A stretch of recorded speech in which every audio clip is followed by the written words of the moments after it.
தோழர் மார்த்தாண்டன் அவர்கள் வாழ்ந்த காலத்தில் தன்னுடைய வாழ்நாள் சமூகத்திற்கு பயன்பட வாழ்ந்தார். வாழ்ந்து மறைந்த பிற்பாடு அவருடைய உடல் மருத்துவக் கல்லூரி மாணவர்கள் ஆய்வுக்காக உடல் கொடை அளிக்கப்பட்டது. இந்த வட்டாரத்துல ஒரு 1.5 ஆண்டுக்கு முன்னாடி இங்க சவுத் அவென்யூ ரோட்ல சேமு கண்ணன் சிபிஎம் கட்சிக்காரர் அவருடைய உடல் கொடை அளித்தார்கள். அவரு பொது உடைமை கட்சிக்காரர், இவரு பொது உடைமை மார்க்சிவாதி. இவர் கொடை அளித்தார். நிறைய பேர் இந்த மாதிரி கொடை அளிக்கிறது இல்லை. 1994 இருந்து கொடை அளிக்கலாம்னு இருக்குது. அவங்க வீட்டில் இருக்கிறவங்களுக்கு சொல்லி வைக்கணும். சொல்லி வச்சு உடல் கொடை அளிப்பது மருத்துவ ஆராய்ச்சிக்கு உதவும். வாழும் காலத்தில் அவர் சமூகத்துக்கு பயன்பட்ட இறந்த பின்னும் தன்னுடைய உடலை கொடையாக கொடுத்து இந்த சமூகத்துக்கு பயன்படுகிறார்.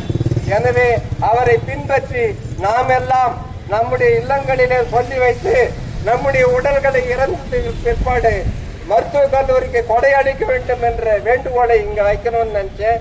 அதை விட்டுட்டேன். அதே மாதிரி இறந்த 5 மணி நேரத்துக்குள்ள கண் கொடையாக அடிக்கலாம்.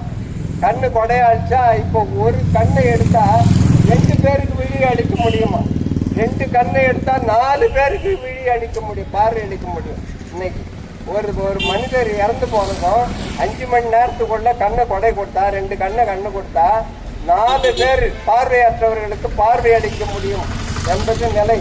உடனடியாக சிஎம்சி கண் மருத்துவமனைக்கு தொலைபேசி பண்ணா வீட்டிலே வந்து அறுவை செய்து அறுவை பண்ணதே தெரியாத கண்ணை எடுத்துக்கிட்டு போயிடுவாங்க. நீங்க தடங்கு செய்யறதா இருந்தாங்க தோழர் நாத்திகர், அதனால தடங்கு எதுவும் செய்யாத அவர் உடலை கொடையாக கொடுத்தோம். தடங்கு செய்யறவங்க கூட தடங்கு செய்துக்கலாம். அதனால அதுக்கெல்லாம் ஒன்றும் தடையே கிடையாது. அதுக்கப்புறமும் உடல் கொடை கொடுக்க முடியும். உடலை கொடையாக கொடுங்கள், கண் தானம் அழியுங்கள் என்று வேண்டுகோளை தோழர் மார்த்தாண்டன் அவருடைய நினைவு நாளில் உங்களுக்கு வேண்டுகோளாக இருக்கிறது. அடுத்ததாக செயலாளர் சரவணன் அவர்கள் ஒரு 5 துணிகள் பேசுமாறு கேட்கிறேன்.